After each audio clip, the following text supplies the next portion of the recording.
আমরা সুখের জন্য সারাদিন দৌড়াই, সুখ কিন্তু আজ পর্যন্ত আমরা কেউ চোখে দেখি নাই।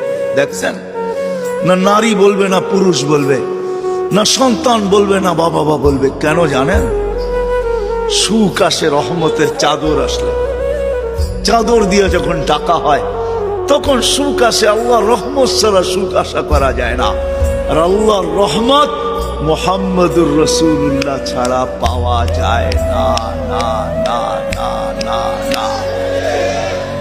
যদি বলেন প্রমাণ, আল্লাহ ইঙ্গিত দিছেন, আমার বন্ধুর উপরে একবার তুই দুরূদ পড়বি, দুরূদ ওই ব্যক্তি পড়তে পারে যে আল্লাহর রসুলকে ভালোবাসে, মহাব্বত করে, আল্লাহর রসুলকে অনুকরণ করে ওই দুরূদ পড়তে পারে। আল্লাহ বলে একবার পড়বি, 10টা রহমতের চাদর দিয়ে তোকে আমি ডাকবো।